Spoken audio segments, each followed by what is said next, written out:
Telangana CP get 2025కి సంబంధించి మనమైతే online application ఎట్లా చేసుకోవాలి అని చెప్పి డీటెయిల్‌గా స్టెప్ బై స్టెప్ మాట్లాడుకుందాం. ఫస్ట్‌లీ ఏందంటే ఈ తెలంగాణ సిపి గెట్ అనేది ఎవరైతే పీజీ చేద్దాం అనుకున్నారో, పీజీ లోపల ఎంఏ, ఎంసీఏ, ఎంకామ్ చేద్దాం అనుకుంటారో వాళ్ళ కోసం. అండ్ మనకి ఇంటిగ్రేటెడ్ కోర్సెస్ కూడా చేసుకోవచ్చు. ఎంఏ, ఎంఎస్సీ, ఎంబీఏ అయితే చేసుకోవచ్చు. అండ్ దాంతో పాటుగా డిప్లొమా కోర్సెస్ కూడా చేసుకోవచ్చు through the CP get. So, ఈ సిపి గెట్‌కి సంబంధించిన కంప్లీట్ ఇన్ఫర్మేషన్ అనేది మన అఫీషియల్ వెబ్‌సైట్ లోపల ఉంటది. సో, ఈ అఫీషియల్ వెబ్‌సైట్ విషయానికొస్తే మనం ఇక్కడ చూసుకోవచ్చు. మనకి ఇక్కడ ఇన్ఫర్మేషన్ లోపల నోటిఫికేషన్స్ ఉంది. అండ్ దాంతో పాటుగా మనకి important dates and examination schedule, information brochure and దాని తర్వాత మనకి list of entrance test subjects అంటే ఏమేమి సబ్జెక్ట్స్‌కి మనం ఎంట్రన్స్ టెస్ట్ రాయొచ్చు. అండ్ సిలబస్ ఎట్లా ఉంటది, టెస్ట్ జోన్స్ ఏంది, అండ్ జనరల్ ఇన్‌స్ట్రక్షన్స్ ఏంది, ఎగ్జామ్ ప్యాటర్న్ ఎట్లా ఉంటది. అండ్ దాంతో పాటుగా పార్టిసిపేటింగ్ యూనివర్సిటీస్ ఏమేమి యూనివర్సిటీస్ పార్టిసిపేట్ చేస్తున్నాయి అని చెప్పి మనకైతే ఉంది. అండ్ దాంతో పాటుగా tentative university wise college list అంటే కాలేజ్ లిస్ట్ ఏవైతే పార్టిసిపేట్ చేస్తున్నాయో ఆ పార్టిసిపేట్ చేసే కాలేజెస్ లిస్ట్ కూడా మనకి ఇక్కడైతే ఇన్ఫర్మేషన్ లోపల అవైలబుల్ ఉంది. సో, ఈ లింక్ అనేది ఏదైతే మనకి లింక్ ఉందో ఈ సిపి గెట్‌కి సంబంధించిన అఫీషియల్ వెబ్‌సైట్ లింక్ అనేది మన టెలిగ్రామ్ ఛానల్ లోపల ఇస్తా. You can go and check it out from there. And ఇక్కడ మనం చూసుకుంటే మనకి లేటెస్ట్ న్యూస్ లోపల మనం చూసుకోవచ్చు. ఓకేనా. సో, ఇక్కడ లేటెస్ట్ న్యూస్ లోపల మనకి ఇక్కడ ఇన్ఫర్మేషన్ అయితే చాలా ప్రొవైడ్ చేసిర్రు. సో, ఇక్కడ మనం చూసుకుంటే మనకి లేటెస్ట్ న్యూస్ లోపల మనకి ఆల్రెడీ ఈ నోటిఫికేషన్ అయితే స్టార్ట్ అయిపోయింది 18th జూన్ 2025 నుండి. ఓకేనా. సో, ఈ అప్లికేషన్ ఫార్మ్స్ అన్నీ కూడా మనం ఆన్‌లైన్ మోడ్ లోపల మాత్రమే సబ్మిట్ చేసుకోగలుగుతాం. అండ్ ఆఫ్‌లైన్ మోడ్ అయితే యాక్సెప్ట్ చేయరు. ఓన్లీ ఆన్‌లైన్ మాత్రమే యాక్సెప్ట్ చేస్తారు. అండ్ మనకు ఫీ అనేది for SC, ST, pH people మనకి 600 రూపీస్ ఆఫ్ ఫీ అయితే ఉంటది. అండ్ ఎవరైతే అదర్స్ ఓకేనా. సో, బీసీ కావచ్చు, ఓసీ కావచ్చు వాళ్ళకైతే 800 రూపీస్ ఉంటది. ఓకేనా. 600 రూపీస్ ఏమో ఎస్సీ, ఎస్టీ, పీహెచ్ అండ్ ఎవరైతే బీసీ ఉంటారో వాళ్ళకి అండ్ ఓసీ వాళ్ళకి 800 రూపీస్ అయితే ఉంటది. సో, ఇది ఒక సబ్జెక్ట్ మాత్రమే. అండ్ అడిషనల్‌గా నీకు సబ్జెక్ట్స్ ఏమైనా కావాలనుకుంటే మాత్రం మనకు 450 రూపీస్ అయితే ఒక సబ్జెక్ట్‌కి మనం పే చేయాల్సి ఉంటది. ఓకేనా. సో, 450 రూపీస్ పే చేయాల్సి ఉంటది అడిషనల్ సబ్జెక్ట్ కోసం. అండ్ ఆఫ్టర్ దట్ ఏందంటే మనకి లాస్ట్ డేట్ ఎప్పుడు అంటే 17th July without any late fee. Late fee లేకుండా 17th జులై వరకు టైమ్ ఉంది. అండ్ 500 రూపీస్ లేట్ ఫీ తోటి 24th జులై వరకు టైమ్ ఉంది. And after that 2000 rupees late fee తోటి 28th జులై 2025 వరకు టైమ్ అయితే ఉంది మనకి. సో, ఇది మన సిపి గెట్‌కి సంబంధించిన నోటిఫికేషన్. సో, ఇప్పుడేంది అంటే మనం ఈ అఫీషియల్ వెబ్‌సైట్‌కొచ్చిన తర్వాత మనకిక్కడ అప్లికేషన్ అని చెప్పి ఉంది. సో, ఈ అప్లికేషన్ అనేది మనకు అవసరం ఇప్పుడు. సో, అప్లికేషన్ లోపల మనం ఏం చేయాలి కదా అంటే అప్లికేషన్ ఫీ పేమెంట్ అనేదాన్ని ప్రెస్ చేయాలి. First fee payment. Fee payment తర్వాత అప్లికేషన్ ఫార్మ్‌ని ఫిల్ చేస్తాం. అప్లికేషన్ ఫార్మ్‌ని ఫిల్ చేసిన తర్వాత మనం అప్లికేషన్‌ని ప్రింట్ అయితే తీసుకుంటాం. ఒకవేళ నీకు అడిషనల్‌గా ఏమన్నా సబ్జెక్ట్స్ యాడ్ చేసుకోవాలనుకుంటే మనం అడిషనల్‌గా సబ్జెక్ట్స్‌కి ఫీ అయితే పే చేయాల్సి ఉంటదన్నట్టు ఇక్కడికెళ్ళి. ఓకేనా. సో, అప్లికేషన్ ఫీ పేమెంట్ అయిందా లేదా అని చెప్పి చెక్ చేసుకోవడానికి ఒక పోర్టల్. అండ్ అప్లికేషన్‌ని ఫిల్ చేయడానికి ఒక పోర్టల్. అప్లికేషన్‌ని డౌన్‌లోడ్ చేసుకోవడానికి ఒక పోర్టల్. అండ్ దాని తర్వాత మనకి అడిషనల్ సబ్జెక్ట్‌ని యాడ్ చేయడానికి ఒక పోర్టల్. సో, ఇట్లా మనకి ఇవైతే ఉన్నాయి మనకి అప్లికేషన్ ఫిల్లింగ్ లోపల. అండ్ ఇక్కడ మనం సిపి గెట్‌కి సంబంధించిన అప్లికేషన్ ఫీ పేమెంట్ విషయానికొస్తే మనం దీన్ని ప్రెస్ చేయడంతోటి అప్లికేషన్ ఫీ పేమెంట్‌ని ప్రెస్ చేయడంతోటి మనకు ఇట్లా అయితే ఓపెన్ అయితది పోర్టల్. ఓకేనా. సో, ఇదేందంటే fee payment for TGCP GET 2025 అని చూపెడుతది. ఓకేనా. సో, ఇక్కడ నువ్వేం చేయాలి కదా అంటే క్వాలిఫయింగ్ డిగ్రీ. సో, నువ్వు డిగ్రీనా, ఇంటర్మీడియేటా? సో, ఇంటర్మీడియేట్ చేసిన వాళ్ళు కూడా మనకైతే ఈ సిపి గెట్ అప్లై చేసుకోవచ్చు. 5 ఇయర్స్ ఇంటిగ్రేటెడ్ కోర్స్ అయితే చేయడానికి ఛాన్స్ అయితే ఉంటది. నీకు పీజీను లైక్ డిగ్రీ, పీజీ 2 ఒకటేసారి వస్తాయి. ఓకేనా. సో, 5 ఇయర్స్ ఇంటిగ్రేటెడ్ కోర్స్ చేయడానికి మనకి పాసిబిలిటీ ఉంటది. సో, ఇక్కడేందంటే డిగ్రీ ఆర్ ఇంటర్మీడియేట్ అనేది పెట్టుకోవాలి. సో, దాని తర్వాత నువ్వేం చేయాలి కదా అంటే qualifying exam hall ticket number అయితే ఎంటర్ చేయాలి. So, qualifying exam hall ticket number అంటే నువ్వు డిగ్రీ అయితే degree hall ticket number, inter అయితే inter hall ticket number. And after that మనకి యాస్ పర్ ఎస్ఎస్‌సి నీ ఎస్ఎస్‌సి మెమోలో ఏదైతే నీ నేమ్ ఉందో ఆ నేమ్‌ని నువ్వు ఎంటర్ చేయాలి. సో, ఎస్ఎస్‌సి మెమోలో ఎట్లయితే నేమ్ ఉందో అట్లనే సేమ్ డిట్ టు డిట్ అయితే మనం దింపాల్సి ఉంటది. అండ్ దాని తర్వాత మనం డేట్ ఆఫ్ బర్త్ అయితే యాస్ పర్ ఎస్ఎస్‌సి మెమో ఇయ్యాల్సి ఉంటది. అండ్ ఆఫ్టర్ దట్ మనము మొబైల్ నంబర్ అయితే ఇయ్యాల్సి ఉంటది. మన మొబైల్ నంబర్ ఇస్తే బెస్ట్. ఓకేనా. సో, దాని తర్వాత ఆల్టర్‌నేట్ మొబైల్ నంబర్ ఇచ్చినా ఇయ్యొచ్చు లేకపోయినా లేదు. ఆల్టర్‌నేట్ మొబైల్ నంబర్ అనేది అంత మ్యాండేటరీ కాదు. And email ID. So, email ID అయితే మనం ఇయ్యాల్సుంటది. సో, నీకేదన్నా ఇన్ఫర్మేషన్ వస్తే మనకు ఈ మొబైల్ నంబర్‌కి, ఈమెయిల్‌కి మాత్రమే వస్తాయి. నీకు ఏవున్నా గూడా నువ్వు పాస్వర్డ్ రీసెట్ చేసుకోవాలనుకున్నా ఫర్దర్‌గా అన్నీ గూడా దీనితోటే పాసిబుల్ అయితాయి అన్నట్టు. ఓకేనా? ఈమెయిల్ అండ్ పాస్వర్డ్ అనేది so, email and mobile number అనేది ప్రాపర్‌గా ఇచ్చుకోలాగా చూసుకోవాలి. ఓకేనా? ఆఫ్టర్ దట్ ఏందంటే మీ కేటగిరీ. సో, కేటగిరీ కాడ మీరు జాగ్రత్తగా జూసుకోండి. ఇక్కడ ఓసీ అనేదైతే ఉందో ఓకేనా? సో, ఓసీ అనేదైతే ఉందో సో, ఈ ఓసీ అనేది అందరికీ డిఫాల్ట్ ఉంటది. సో, చూసుకొని పెట్టుకోరి. ఓకేనా? సో, ఓసీ అని అందరికి డిఫాల్ట్ ఉంటది. ఇది ఒకసారి చూసుకొని పెట్టుకోరి. ఎందుకంటే మీరు లైక్ రిజర్వేషన్ కోల్పోయే ఛాన్సెస్ కూడా ఉంటాయన్నట్టు. ఓకేనా? సో, ఒకవేళ మీరు షెడ్యూల్డ్ క్యాస్ట్ లేకపోతే షెడ్యూల్డ్ ట్రైబ్ అయిన సిట్యుయేషన్ లోపల ఇక్కడ ఆల్రెడీ ఓసీ డిఫాల్ట్ ఉందనుకో మీరు దీన్ని చూసుకోకపోతే మాత్రం ప్రాబ్లమ్ అయితది. చూసుకోరి ప్రాబ్లమ్. సో, ప్రాబ్లమ్ కాకుండా ఉండాలంటే మీరు ప్రాపర్‌గా చూసుకోవాల్సి ఉంటది. అండ్ ఇక్కడ మనం చూసుకుంటే pH. So, person with disability. Yes ఉంటే యెస్ పెట్టు. నో ఉంటే నో పెట్టు. ఓకేనా? After that subjects. So, subjects లోపల ఏందంటే నువ్వు ఎన్ని సబ్జెక్ట్స్ ఇద్దామనుకుంటున్నావు. సో, ఒక సబ్జెక్ట్ అయితే ఒక సబ్జెక్ట్ సెలెక్ట్ చేసుకో. 2 అయితే 2 సెలెక్ట్ చేసుకో. సో, డిపెండింగ్ అపాన్ నువ్వు ఎన్ని సబ్జెక్టులు సెలెక్ట్ చేసుకున్నా అనే దాన్ని బట్టి మనకు అమౌంట్ అయితే పే చేయాల్సి ఉంటదన్నట్టు. 1, 2, 3, 4 అట్లా మనకి సబ్జెక్ట్స్ చూపెడతది. ఆ సబ్జెక్ట్‌లను బేస్ చేసుకొని మనకి అమౌంట్ అయితే చూపెడతదన్నట్టు. సో, అది మీరు ఒకసారి అబ్జర్వ్ చేయాల్సి ఉంటది. ఓకేనా? So, after that payment. So, payment అనేది మనకి ఇక్కడ క్రెడిట్ కార్డ్ ఉంది, డెబిట్ కార్డ్ ఉంది, నెట్ బ్యాంకింగ్ ఉంది. అండ్ దాని తర్వాత నెట్ బ్యాంకింగ్ అనేది ఐసీఐసీ తోటి, ఎస్‌బీఐ తోటి, యాక్సిస్ తోటి, హెచ్‌డీఎఫ్‌సీ తోటి ఉంది. సో, ఇట్లా. సో, ఈ మన డీటెయిల్స్ అన్నీ గూడా ప్రాపర్‌గా ఇచ్చిన తర్వాత మనం ఏం జేయాలంటే ఇనీషియేట్ పేమెంట్ అనాలి. ఇనీషియేట్ పేమెంట్ అంటే ఏమంటది గదా! అంటే నీ డీటెయిల్స్ ఒకసారి చూపెట్టి ఇవి నీ డీటెయిల్సేనా అని జెప్పి అంటది. సో, దాని తర్వాత మన డీటెయిల్స్ అని మనం కన్ఫర్మ్ జేయడంతోనే మీరు ఈ క్యాస్ట్ అయితే జూసుకోరి. కేటగిరీ జూసుకోరి, పీహెచ్ స్టేటస్ జూసుకోరి, మొబైల్ నంబర్ అనేది ప్రాపర్‌గా ఉందా లేదా జూసుకోరి. చూసుకొని మీరు పేమెంట్ అయితే ఇనీషియేట్ జేయొచ్చు. సో, ఒకసారి నువ్వు పేమెంట్ ఇనీషియేట్ జేయడంతోటే మనకు పేజ్ అనేది ఇట్లా ఓపెన్ అయితది. ఓకేనా? మనకు పేజ్ అనేది ఇట్లా ఓపెన్ అయితది. సో, ఇందులోపల ఏందంటే మనకు న్యూ కార్డ్స్ లోపల మన డీటెయిల్స్ అయితే ఎంటర్ చేయాల్సి ఉంటది. ఓకేనా? సో, న్యూ కార్డ్స్ లోపల మన డీటెయిల్స్ ఎంటర్ చేయాలి. ఇక్కడ మన డెబిట్ కార్డ్ నంబర్ ఇయ్యాలే, ఎక్స్‌పైరీ డేట్ ఇయ్యాల్సి ఉంటది. సీవీవీ కార్డ్ ఎనక మనకి సీవీవీ ఉంటది. సీవీవీ ఇయ్యాల్సి ఉంటది.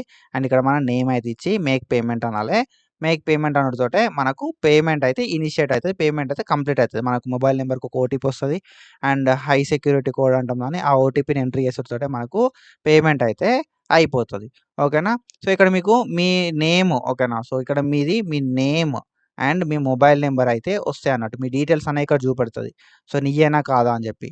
అండ్ దాని తర్వాత ఎంత అమౌంట్ అయితుందనేది గూడా చూపెడతా అన్నట్టు. So, depending upon the card that you use. నువ్వేదైతే కార్డ్ యూజ్ చేస్తావో నువ్వు యూజ్ చేసే కార్డ్‌ని బేస్ చేసుకొని ఇక్కడ అమౌంట్ అయితే చూపెడతా అన్నట్టు. ఓకేనా?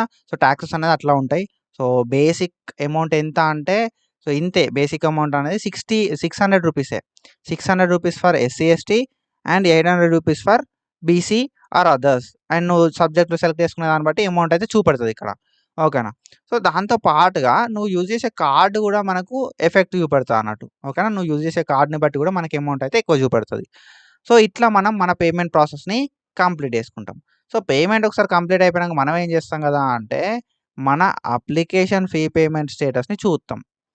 సో, ఒకసారి పేమెంట్ కంప్లీట్ అయింది అంటే నీకు నెక్స్ట్ పేజ్ ఎట్లా ఓపెన్ అయితదంటే సో, మీరు పేమెంట్ అనేది కంప్లీట్ అయింది గదా! ప్రొసీడ్ ఫర్ ఫిల్లింగ్ అప్లికేషన్ అంటది. ఓకేనా?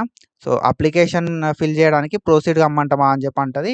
సో, మనం ప్రొసీడ్ ఫర్ ఫిల్లింగ్ అప్లికేషన్ అంటే మనకు అప్లికేషన్ అనేది ఓపెన్ అయిపోతది. సో, మీకు పేమెంట్ డన్ సక్సెస్‌ఫుల్లీ అని వచ్చి పేమెంట్‌కి సంబంధించిన ఐడీ, మన candidate name, qualifying examination number and మన డీటెయిల్స్ అన్నీ గూడా వస్తాయన్నట్టు. ఓకేనా? So, proceed for filling application అని గూడా మనకు ఇక్కడ రావడం అయితే జరుగుతది. ఓకేనా? సో, ఇట్లా మనకు మన డీటెయిల్స్ అనేవి వస్తాయి. మనం ప్రొసీడ్ ఫర్ ఫిల్లింగ్ అప్లికేషన్ అని వస్తది చూసారా? మనం ప్రొసీడ్ ఫర్ ఫిల్లింగ్ అప్లికేషన్ అంటే మనకు అప్లికేషన్ అయితే ఓపెన్ అయితది. ఓకేనా? సో, ఇక్కడ మనకేందంటే ఒకవేళ నువ్వు ప్రొసీడ్ ఫర్ ఫిల్లింగ్ అప్లికేషన్ రాకపోతే మనం ఏం లేదు సింపుల్‌గా వచ్చి ఫిల్ ద అప్లికేషన్ ఫార్మ్ అంటే మనకు పోర్టల్ అయితే ఓపెన్ అయితది. ఓకేనా? ఫిల్ ద అప్లికేషన్ ఫార్మ్ అంటే మనకు సింపుల్‌గా డైరెక్ట్ పోర్టల్ అనేది ఓపెన్ అయితది. సో, ఎట్లా ఓపెన్ అయితది కదా! పోర్టల్ అంటే మనం ఇక్కడికొచ్చి పోర్టల్ లోపల ఓపెన్ చేసుకోవచ్చు. ఓకేనా? సో, నువ్వు ఇట్లా డైరెక్ట్ ఫిల్ అప్లికేషన్ ఫార్మ్ అనొచ్చోట ఇట్లయితే పోర్టల్ ఓపెన్ అయితది. అండ్ ఇక్కడ నువ్వు పేమెంట్ రిఫరెన్స్ ఐడీ ఇయ్యాల్సుంటది. పేమెంట్‌కి సంబంధించిన రిఫరెన్స్ ఐడీ ఇయ్యాలే. అండ్ దాని తర్వాత qualifying examination hall ticket number, నీ మొబైల్ నంబరు అండ్ దాని తర్వాత డేట్ ఆఫ్ బర్త్ అనేది ఇయ్యాలి. ఇచ్చి proceed for filling application form అంటే నీకు ఈ అప్లికేషన్ ఫార్మ్ అనేది ఓపెన్ అయితదన్నట్టు. సో, ఓపెన్ అయినంక అప్లికేషన్ ఫార్మ్ ఎట్లా ఫిల్ చేయాలి అనంటే సో, మనకు ఇక్కడ పోర్టల్ అయితే ఇట్లా చూపెడతది. ఓకేనా? సో, ఇక్కడ ఏందంటే మీకు పేమెంట్ రిఫరెన్స్ ఐడీ చూపెడుతది. నువ్వు ఆల్రెడీ ఇచ్చినావు గదా! ఎగ్జామినేషన్ హాల్ టికెట్ నంబర్ చూపెడుతది. అండ్ మొబైల్ నంబర్ చూపెడుతది. డేట్ ఆఫ్ బర్త్ చూపెడుతది. సో, ఇవి నువ్వు చేంజ్ చేయరాదు. ఏవైతే మీది పార్ట్ లోపల ఉన్నాయో అవి నువ్వు చేంజ్ చేయరాదు. ఎందుకంటే నువ్వు స్టార్టింగ్ నుండే ఇచ్చినావు కాబట్టి. సో, అది ఇచ్చిన తర్వాత నెక్స్ట్ కింద నీకేం చూపెడుతది గదా! అంటే ఎంట్రన్స్ టెస్ట్ ఫ్యాకల్టీ అని చెప్పి చూపెడుతది. అండ్ దాని తర్వాత సబ్జెక్ట్. సో, నువ్వు దేనికి ఎంట్రన్స్ అనేది రాస్తున్నావు. అండ్ దాని తర్వాత సబ్జెక్ట్ ఏంది అని చెప్పి నువ్వైతే ఇక్కడ ఎంట్రీ ఇయ్యాల్సుంటది. ఓకేనా? సో, టెస్ట్ ఫ్యాకల్టీ ఎంట్రీ ఇయ్యాలే. అండ్ సబ్జెక్ట్ అనేది నువ్వు ఎంట్రీ ఇయ్యాల్సుంటది. సో, ఇవి రెండిటిని నువ్వైతే ఎంట్రీ ఇయ్యాల్సుంటది. దాని తర్వాత మనం చూసుకుంటే సబ్జెక్ట్ కోడ్. ఓకేనా? సో, నువ్విక్కడ ఏవైతే సబ్జెక్ట్స్ నువ్వు ఇక్కడ ఫ్యాకల్టీని సెలెక్ట్ చేసుకోవచ్చు. సబ్జెక్ట్‌ని సెలెక్ట్ చేసుకోవచ్చు. నువ్వు యాడ్ అనుడితోటే ఇక్కడ నీకు సబ్జెక్ట్ అయితే యాడ్ అయితది. సో, నువ్వు అట్లా ఎన్ని సబ్జెక్ట్‌లు అంటే అన్ని సబ్జెక్ట్‌లు యాడ్ చేసుకోవచ్చు. బట్ నువ్వు పేమెంట్ అయితే ఇయ్యాల్సుంటది. సబ్జెక్ట్‌లు యాడ్ చేసుకున్నందుకు. ఓకేనా? సో, నువ్వు ఇక్కడ డిలీట్ అంటే డిలీట్ అయిపోతది. సో, మనం ప్రాపర్‌గా ఏం చేయాలంటే ఇన్ఫర్మేషన్ బ్రౌచర్ అని చెప్పి ఉంది కదా! సో, ఇన్ఫర్మేషన్ బ్రౌచర్‌ని ఓపెన్ చేసుకో. ఓపెన్ చేసుకొని ఎంట్రన్స్ టెస్ట్ ఫ్యాకల్టీ ఏముంది? అండ్ సబ్జెక్ట్ ఏముంది? అనే దాన్ని నీ ఇంట్రెస్ట్‌ని బేస్ చేసుకొని, నీ క్వాలిఫికేషన్‌ని బేస్ చేసుకొని, నువ్వు ఈ టెస్ట్ ఫ్యాకల్టీను, సబ్జెక్ట్‌ని సెలెక్ట్ జేసుకోవాలి. సో, ఇన్ఫర్మేషన్ బ్రౌచర్ ఎక్కడుంది గదా! అంటే, మనకు మెయిన్ వెబ్‌సైట్ లోపల నోటిఫికేషన్స్ లోపల మన ఇక్కడ ఇన్ఫర్మేషన్ బ్రౌచర్ అని జెప్పి ఫోర్త్ లోపల ఉంది. ఓకేనా? సో, ఇట్లా. అండ్ ఆఫ్టర్ థట్ మనం జూసుకుంటే, మనకి candidate details. So, candidate details లోపల మన బేసిక్ డీటెయిల్స్ ఇయ్యాల్సుంటది. ఓకేనా? సో, ఇవేందంటే యాస్ పర్ ఎస్ఎస్‌సి మెమో ఇయ్యాలే. సో, కొన్నిసార్లు ఆటోమేటిక్‌గా ఒస్తాయి. సర్వర్ ఇష్యూస్ ఉన్నప్పుడు ఆటోమేటిక్‌గా రావు. కాబట్టి మనం క్యాండిడేట్ డీటెయిల్స్ అయితే యాస్ పర్ ఎస్ఎస్‌సి మెమో ఇయ్యాల్సుంటది. ఎస్ఎస్‌సి మెమో రికార్డ్స్ ప్రకారం అండ్ ఫాదర్ నేమ్ గూడా అండ్ మదర్ నేమ్ గూడా as per SSC memo records ప్రకారం మనం ఇయ్యాల్సుంటది. ఒకవేళ అవి రాకపోతే. అండ్ ఇక్కడ మనం డేట్ ఆఫ్ బర్త్ అయితే ఇయ్యాల్సుంటది as per SSC memo. So, already మనం డేట్ ఆఫ్ బర్త్ ఇచ్చినాం కాబట్టి ఇక డేట్ ఆఫ్ బర్త్ అయితే అడగదు. అండ్ ఇక్కడ మనం జెండర్ అయితే సెలెక్ట్ జేసుకోవాలి. ఓకేనా? దాని తర్వాత మన ఆధార్ కార్డ్ నంబర్ అయితే ఇయ్యాల్సుంటది. సో, ఇది నాట్ మ్యాండేటరీ. ఓకేనా? స్టార్ అయితే లేదు దానికి. Not mandatory. అండ్ ఇక్కడ మనకు నువ్వు ఏ స్టేట్ లోపల లైక్ పుట్టినవని చెప్పి birth state, me state and me district అయితే నువ్వు సెలెక్ట్ జేసుకోవాలి. అండ్ ఆఫ్టర్ దట్ మన కేటగిరీ. సో, చూసారా ఇక్కడ డిఫాల్ట్ ఓసీ ఉన్నది. సో, మన కేటగిరీ ఏంది అని చెప్పి మనం సెలెక్ట్ జేసుకోవాలి మంచిగా ప్రాపర్‌గా. సో, మన కేటగిరీని మనం సెలెక్ట్ జేసుకున్న తర్వాత నెక్స్ట్ మనం ఇక్కడ జూసుకుంటే మనకు ఇక్కడ స్పెషల్ రిజర్వేషన్ కేటగరీస్ ఉంటాయి. సో, ఇందులోపల మీకు ఒకవేళ రిజర్వేషన్స్ ఏమన్నా ఉంటే you can go with those reservations. So, reservations ఏం లేని సిట్యుయేషన్ లోపల మీకు రిజర్వేషన్స్ అయితే ఏం అవసరం లేదు. ఓకేనా? రిజర్వేషన్స్ ఉంటే మాత్రం రిజర్వేషన్స్ పెట్టుకోరి. అండ్ లోకల్ ఏరియానా కాదా? ఓకేనా? అకార్డింగ్ టు అనెక్షర్ 1ని బేస్ చేసుకొని మనకు లైక్ నువ్వు ఇక్కడనా కాదా? ఓకేనా? సో, మనకు అనెక్షర్ 1 ఎక్కడుంది అంటే సో, అనెక్షర్ 1ని నీకు నేను ప్రొవైడ్ చేస్తా. సో, మనకి ఇన్ఫర్మేషన్ బ్రౌచర్‌లోనే ఉంటది అనెక్షర్ 1 అనేది. సో, ఇన్ఫర్మేషన్ బ్రౌచర్ లోపల ఉన్న అనెక్షర్ 1ని చూసి నువ్వు లోకల్ ఏరియాకి అయితావా కాదా అని చెప్పి చెక్ జేసుకో. ఓకేనా? సో, తర్వాత మైనారిటీ అయితే మైనారిటీ అని చెప్పి, నాన్ మైనారిటీ అయితే నాన్ మైనారిటీ అని చెప్పి సెలెక్ట్ జేసుకోవాలి. దాని తర్వాత యాన్యువల్ ఇన్‌కమ్. సో, ఇక్కడ నువ్వు ఇన్‌కమ్ అయితే below 1,00,000 and more than 2,00,000 between 1-2 lakhs అని ఉంటది. సో, మనకు మీ ఇన్‌కమ్ సర్టిఫికేట్‌లో ఎంత ఉంటే దాన్ని బేస్ చేసుకొని మీరైతే సెలెక్ట్ జేసుకోరి. Most of the people between 1-2 lakhs అయితే ఉంటది. సో, అదైతే సెలెక్ట్ జేసుకోరి. దాని తర్వాత మీరు ఇక్కడ ఇన్‌కమ్ సర్టిఫికేట్ నంబర్ అయితే ఇయ్యాల్సుంటది. ఓకేనా? ఇన్‌కమ్ సర్టిఫికేట్ నంబర్ అయితే ఇయ్యాల్సుంటది. సో, అది మ్యాండేటరీయా కాదా అని చెప్పి మీరు అప్లికేషన్ టైమ్ అప్పుడు చూడుర్రి ఒకసారి. ఓకేనా? సో, ఇక్కడ మనకి ఇన్‌కమ్ సర్టిఫికేట్ నంబర్‌కి స్టార్ ఏం లేదు. సో, స్టార్ ఏం లేదు కాబట్టి మనకు మ్యాండేటరీ అయితే కాదు. ఓకేనా? సో, ఇక్కడ మనం చూసుకుంటే మన అడ్రెస్సు, హౌస్ నంబర్ ఇయ్యాలే. అండ్ మన డిస్ట్రిక్ట్, మన స్టేట్, మన విలేజ్ అండ్ దాని తర్వాత మన మండల్, మన పిన్ కోడ్ అయితే ఇయ్యాల్సుంటది. సో, ఇది కమ్యూనికేషన్ పర్పస్ ఈ అడ్రెస్ అయితే మనం ప్రొవైడ్ చేయాల్సుంటది. ఓకేనా? పిన్ కోడ్ కూడా ప్రొవైడ్ చేయాల్సుంటది. సో, ఇవి ఎక్కడుంటాయంటే ఆధార్ కార్డ్ వెనకైతే మనకు ఈ డీటెయిల్స్ ఉంటాయి. అవి చూసి ఇచ్చేసుకోవాలి. అండ్ ఈ మొబైల్ నంబర్ అనేది మనం స్టార్టింగ్ లోపల ఇచ్చినాం. అదే మొబైల్ నంబర్ ఉంటది. అండ్ ఈమెయిల్ అడ్రెస్ కూడా అదే ఉంటది. ఓకేనా? సో, దాని తర్వాత మనం చూసుకుంటే మనకిక్కడ qualifying examination hall ticket number. So, మనం ఏదైతే డిగ్రీ పాస్ అయినావో, సో, ఈ డిగ్రీకి సంబంధించిన క్వాలిఫికేషన్ నంబర్ అయితే ఇయ్యాల్సుంటది. లేకపోతే నువ్వు ఇంటర్మీడియేట్ అయితే ఇంటర్మీడియేట్‌కి సంబంధించిన హాల్ టికెట్ నంబర్ అయితే ఇక్కడ ప్రొవైడ్ చేయాల్సుంటది. ఓకేనా? సో, దాని తర్వాత సో, నువ్వు క్వాలిఫైయింగ్ అంటే ఇంటర్ లోపల ఏం క్వాలిఫై అయినావు? సో, బీకామా, బీఎస్సీనా అనేది ఇయ్యాల్సుంటది. అండ్ ఆఫ్టర్ దట్ ఇంటర్మీడియేట్ లోపల ఏం క్వాలిఫై అయినావు? సో, ఇక్కడ మనం సెలెక్ట్ జేసుకోవాలి. సో, నువ్వు క్వాలిఫైయింగ్ స్టేటస్‌ని బేస్ చేసుకొని మనమైతే ఇక్కడ ఇయ్యాల్సుంటదన్నట్టు.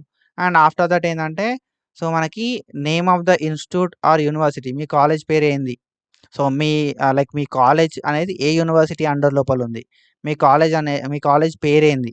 ఓకేనా? మీ కాలేజు పేరేంది? అండ్ ఆఫ్టర్ దట్ నువ్వు ఎప్పుడు పాస్ అయినావనేది ఇయ్యాలే. అండ్ దాని తర్వాత ఏందంటే నువ్వు ఏ మీడియంలో పాస్ అయినావు. ఇంగ్లీష్ మీడియం అయితే ఇంగ్లీష్ మీడియంలో, తెలుగు మీడియం అయితే తెలుగు మీడియంలో, ఉర్దూ అయితే ఉర్దూ లోపల, అదర్స్ అయితే అదర్స్ పెట్టుకో. అండ్ దానికి సంబంధించిన నువ్వు ఏ లాంగ్వేజ్‌లో పాస్ అయినావో, ఏ కాలేజ్‌లో పాస్ అయినావో, ఆ కాలేజ్ లోపల సెకండ్ లాంగ్వేజ్ ఏంది అనేది ఎంటర్ ఇయ్యాలే. So, most of the people has Hindi, Telugu and Sanskrit. So, ఈ మూడిట్లల్ల మీ లాంగ్వేజ్ ఏంది అని చెప్పి మీ మెమోస్ లోపల చూసి పెట్టుకోరి. And percentage. సో, ఏందంటే నీ రిజల్ట్ అనేది సీజీపీఏనా, జీపీఏనా లేకపోతే పర్సెంటేజా లేకపోతే రిజల్ట్స్ ఇంకా రాలేదా అనేది ఉంటది. సో, రిజల్ట్స్ ఇంకా రాకపోతే రిజల్ట్స్ అవైటెడ్ అని చెప్పి పెట్టుకోవచ్చు మనం.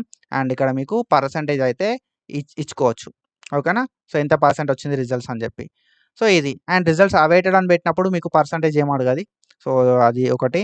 అండ్ ఇవన్నీ డీటెయిల్స్ మనం ఇయ్యాలి. ఇవి డీటెయిల్స్ ఇచ్చిన తర్వాత ఎస్ఎస్‌సి డీటెయిల్స్ ఇయ్యాల్సి ఉంటదన్నట్టు. సో, ఎస్ఎస్‌సి డీటెయిల్స్ అనేది మనం ఎస్ఎస్‌సి హాల్ టికెట్ నంబర్ ఇస్తాం. సో, ఇక్కడ నువ్వు రూరలా, అర్బనా? సిటీ అయితే అర్బన్. విలేజ్ అయితే రూరల్. సో, దీన్ని బేస్ చేసుకొని మీరు రూరల్, అర్బన్ ఇచ్చేసేయాలి. అండ్ ఆఫ్టర్ దట్ మనకి మంత్ ఆఫ్ పాసింగ్ నువ్వు ఏ మంత్‌లో పాస్ అయినావు అండ్ ఇయర్ ఆఫ్ పాసింగ్ అనేది ఇయ్యాలి. సో, మనకి లైక్ మార్చా, మేనా ఉంటది. మార్చ్ అయితే మార్చ్, మే అయితే మే ఇయ్యాలి. మే అయితే సప్లై అంటాం. సో, అది ఇచ్చేసేయాలి. ప్రాపర్‌గా చూసి ఇయ్యిర్రి. And 10+2 inter. సో, ఒకవేళ నీది ఇంటర్ హైయెస్ట్ క్వాలిఫికేషన్ అయితే మనకు ఈ ఇంటర్ అయితే అడగది. అండ్ ఒకవేళ నీకు డిగ్రీని హైయెస్ట్ క్వాలిఫికేషన్ అయితే ఇంటర్ గురించి కూడా ఇయ్యాల్సి ఉంటది. ఇంటర్ ఎక్కడ చదివినావు? ఇంటర్‌ది హాల్ టికెట్ నంబర్ ఏంది? ఇంటర్ ఏ మంత్‌లో పాస్ అయినావు? ఇంటర్ ఏ ఇయర్‌లో పాస్ అయినావు అనేది ఉంటది. ఆ డీటెయిల్స్ ఇస్తే సరిపోతది. ఓకేనా? సో, ఇది. అండ్ ఒకవేళ నువ్వు ఆల్రెడీ గ్రాడ్యుయేషన్ కంప్లీట్ అయితే ఆ గ్రాడ్యుయేషన్ ఎక్కడ అయింది అనేది ఇయ్యాల్సి ఉంటదన్నట్టు. ఓకేనా? సో, ఆల్రెడీ ఒకవేళ నువ్వు గ్రాడ్యుయేషన్ కంప్లీట్ అయితే ఎక్కడ అయిపోయింది అని చెప్పి ఇయ్యాల్సి ఉంటది. So, other details. ఓకేనా? అదర్ కోర్స్ డీటెయిల్స్ ఏమన్నా ఇంకా ఎక్స్‌ట్రాగా పర్సూ చేస్తే.